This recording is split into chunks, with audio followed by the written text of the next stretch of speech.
Right. Hey, everybody, welcome back to another episode of Lessons Learned, the dumbest thing I've ever done with money. My name is Suzanne, and I'm the head coach at G.R.A.C.E Financial Coaching, and that stands for Guidance, Resources, Accountability, Communication, and Evaluation. I am very excited to have my friend David Kenyon join us today. David and I have a similar background, and now we both find ourselves in the financial coaching realm. So David, welcome to the show. Suzanne, thanks so much for having me. Excited to be here. Yes, I know. David and I were just chatting. We almost missed our recording time. So David is the head coach over at DK Financial Solutions. And I can't wait to hear about the dumb stuff that he has done with money. So before we get to that, though, David, tell everybody a little bit about your specific coaching practice. Yeah, absolutely. So I've been coaching for a couple of years now. And basically what I love to do is the short version is I want to help people who are serious about changing their relationship with money. There's a lot of us who went through a difficult time, like when we're just getting started, it's really tough. And then you kind of work your way up and then you have some extra money, right? And then what do you do with it? Well, a lot of the times you waste it because not that you're trying to, you just don't have a plan. And so that's one thing I'm very passionate about is helping people look at what they have and where they want to be and see what those steps are that are needed to get there.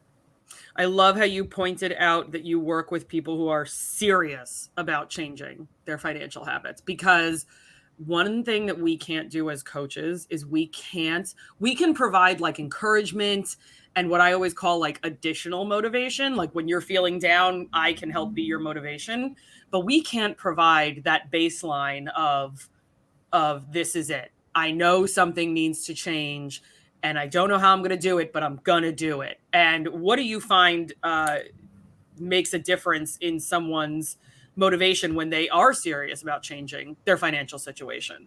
What do you think is the biggest factor? I think the biggest one, like you said, it comes internally for that person, is really discovering the why of what they're doing. Because, if I said, Suzanne, would you rather have $5,000 in your bank account or take out a $5,000 loan? I mean, everybody knows that answer, right? But if you don't have a reason that's driving you forward to put $5,000 in your bank account, that you have it, okay, well, what does that do for you? Well, it gives me the flexibility to do more things with my kids. Okay, what do you want to do with your kids? Oh, I want to coach their baseball team. Okay, so now you're saving money to coach your kids' baseball team because it gives you the flexibility to not have to work a little more overtime, things like that. So it has to be a reason and not just an idea that this is what we're working toward. Yeah, I love that. That's great because, we can have lots of ideas. And unfortunately, I spoke to someone yesterday who had a lot of ideas, but didn't have the right reason yet. And I think, David and I have been doing this long enough that we've spoken to enough people and we know this person's not ready yet, right? And you can kind of feel it sometimes. And then those people who come to their first session and they're like, let's do this, those are the people who are going to experience the most change for sure, especially with their finances.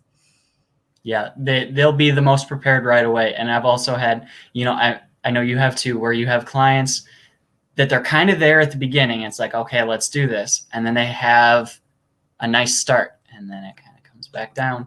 And then something happens when they're on their way down. They got sloppy with something. They just stopped caring a little bit. They didn't put as much time in it, whatever it may be. It could have been something that was totally out of their control. But then there was that moment again. They're like, okay, we said we were needing to do it. Okay. And then boom. Okay. Now we have to do it. And so there's always those triggers too.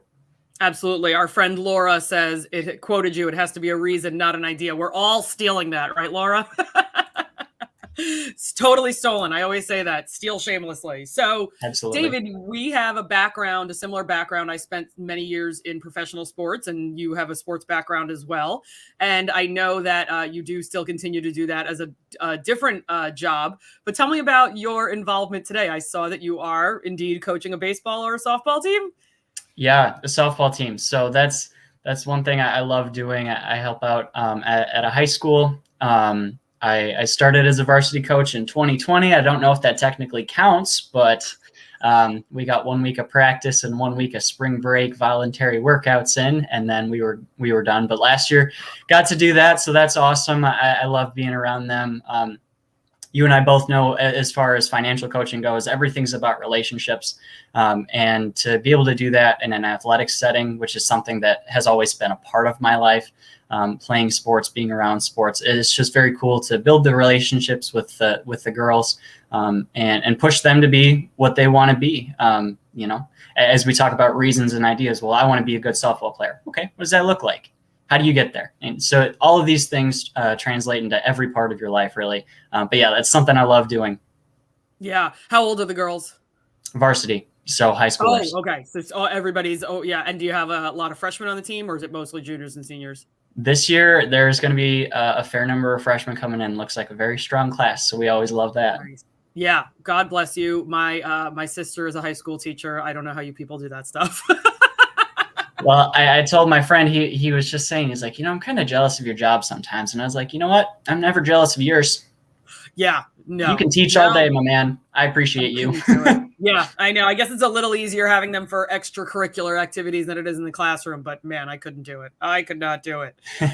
So David, I created this show to help people realize that while we all make financial mistakes, we do have the opportunity to learn from others before we make those financial mistakes. So David, what is the dumbest thing you've ever done with money? So as far as me personally, the biggest thing that I did was I bought a truck. And this wasn't, take out a bunch of money, buy the truck, put yourself in the hole. It was, I feel like I'm entitled to new and better. And I had a truck. I had worked. I got a nice truck right when I first started driving. And it was getting up there, and it was time. And I had a fuel pump go down on 294 in Chicago, which, if you know anything about that, it's not terrible, but it's not fun. And so, Thanksgiving ruined, right? And then I'm like, all right, I'm done with this truck. Like, I tell my wife, I'm done with this. I'm looking for a new one. She says, great. That sounds good. Now, mind you, my wife is in grad school at the time. So she's working, on the weekend, whatever she can do, fantastic. But I was the primary person at that point. And we had a nice bit of savings from when I was working through college. But I didn't want to, get a similar truck, right? Because it has to be newer. Because when you get new cars, you always go forward, right? And that's right. This is the It's mentality. got to have the sunroof. It's got to have the seat warmers. Or if you already had seat warmers, it's got to have the seat coolers, and It's got to have the extra cup holders. I distinctly remember that about the truck that my husband had when we met had like 10 cup holders, and I'm like, what on God's green earth are two people gonna need 10 cup holders for? But we used quite a few of them. But yeah, totally agree. You got to upgrade, right? You can't just go from like slightly old truck to slightly newer truck. You've got to get the upgrade. Correct. So that's the problem of where my mindset was. It was all pride. 100% is pride. And so looked into some other things, reached out to a friend of mine who's always had trucks. And he basically just gave me a consumer's reports, right? Very reliable. And I looked through everything. And there are 2 years of this particular truck that you just really shouldn't get. But those were the price range of the upgrade I felt I was entitled to or should get, however you want to phrase it. That, okay, this is the next model from where my truck is. But also my head is telling me, this is dumb, but my heart said, forget you. So it's had it was already established that this vehicle had issues during these 2 years of production, and you didn't want to hear it? Nope, wanted nothing to do with it, because I wanted a newer truck. And so right. The long story short here is it was a $17,500 truck. I traded in mine for $4,000. I paid $13,500 cash. So I didn't put myself in a hole, which I'm thankful for that. But we had $17,000 in our bank account. and I bought a 13.5 truck, which is fine. We can manage that. It's okay. That then needed $4,000 of repairs in the first year. Oh my gosh. That's brutal. So now on paper, we're technically in the hole, right? Timing wise, I'm sure you guys weren't completely in the negative, but on paper, we're in the hole now. Yeah, absolutely. And given that my head knew this was not the right decision, it just makes it even dumber. That I went into this knowing I shouldn't buy a 2008. And what did I do? I sure did. Yep. And then, wow, shocker, 18 months later, we're trading in this truck for a car that my wife currently has now. And you know what I drive now, Suzanne? The old truck? A 21-year-old Nissan Altima. Yes. It is rusted through the doors. And you know what? It gets me point A to point B. Okay, well, now you have to send me pictures so I can put it in the comments here so people can see it. Absolutely. I have cousins who aren't even 21 years old yet. That's impressive. Yeah. That is impressive. I was like, if he tells me that he went back and got the old truck, that's going to be really interesting. Should have. So, I miss my speakers on that. Oh my gosh, you're so funny. So if you could go back in time, obviously, and change the trajectory of all these decisions, what would you do first? Well, the first thing is I would have taken my truck to a mechanic who I trust, family friend. He'd done everything on my truck for, at that point, probably 6 years, and just been like, hey, look this over for me. This just happened on 294, fuel pump goes out. Obviously, once you fix that, it should be fine for a long time. Yeah. Is there anything else that you're concerned about? And if he tells me no, well, then first of all, I don't spend $13,500 on a new truck.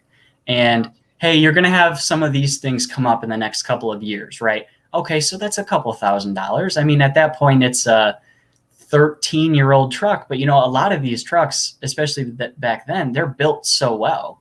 I mean, it's the same model, same chassis really as a truck my dad had, and he got nearly 400,000 miles on it. So it's so funny you said that. We just, and I don't know what kind of truck this was, and I'm sure you don't want to, mention it, but I will say that my husband and I were driving past what looked like, it had to be like I don't even know if they were making them back then, but a 1980 something Toyota Tacoma. And we were just like, oh my God, that thing it's like it literally has been called the unkillable truck. So yeah, there are definitely trucks out there that last 400, 500,000 miles. And you wouldn't need to, sure, you got to do the upkeep and all that stuff. But yeah, it is possible for sure.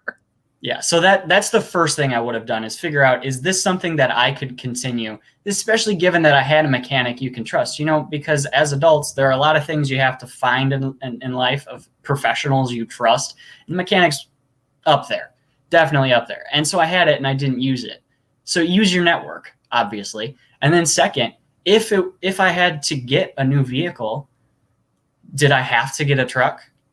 Or if I had to get a truck, did I have to get a newer? No. Right. And so that would have been the next thing is understand, okay, I like having the truck. Should I continue with this? And if yes, great. And if not, okay, then buy a Pontiac Grand Prix or, whatever that you could pretty much get for maybe a couple thousand more after a trade-in for that anyway. Oh, and then yeah. I mean, easily. As my wife is going through college too, then we have even more of a cushion we could go into a whole another 20-minute conversation of when she was done paying off student loans. Right. Exactly. That could have put you guys X number of dollars ahead of the game, right? Instead of saying, okay, now we finished grad school and now we're going to start paying the student loans. We could have, evened out the scorecard at that point for sure. Exactly. Yeah, it's one of those things. That's why I love doing this show, because you hear these stories from people that you're like, there's no way they would ever do something like that. And to be honest, I try not to read the questionnaires in advance because I like to be surprised sometimes. And yours is one that I didn't read, and this was not the direction I thought it was going. So now with your financial coaching practice, is this something that you can look back and say, like you can say to your clients, hey, listen, I've done stupid with cars before. This gives you like an upper hand for sure in that conversation. I literally had this conversation 2 weeks ago. Yeah. Personal experience is the thing that people care about, because I can sit here and tell you to not buy a $15,000 car, and you're like, okay, cool, sounds good, guy. And then I tell you, this is what happened to me. You're like, huh, all right, maybe let's think about that. You know, it's the personal experience is what drives change. You know that in your own life, in literally anything. Yes. Okay, you know, it's like the child touching the stove, right? Well, I guess maybe you let them do it once, because then they're going to realize you don't do it. Yeah, for sure. There's definitely a ton of examples like that we can use as kids, but even as adults. And I think, you know, sometimes we've sheltered kids a little too much, and it's going to come back to not only haunt the kid, but maybe haunt society in the long run. So I am very glad that you had this experience of the $17,500 plus $4,000 in repairs truck. And that we can all learn from it now, and you guys learn from it, and when you guys have kids, they'll never make the same mistake, right? Oh, dad has this terrible truck story. You won't stop telling us about the truck story, right? Yep, exactly. Your kids are gonna have used cars under $5,000 for the rest of their life because of this. Hey, if it gets you where you need to be, there's something to be said for that. Exactly. Awesome. Well, thank you so much, David, for joining us and your honesty and sharing your financial blunders. Make sure to join me next week for another episode of Lessons Learned, the dumbest thing I've ever done with money. And if you haven't yet, subscribe to the Grace Financial Coaching YouTube page, and you can catch all of our old episodes.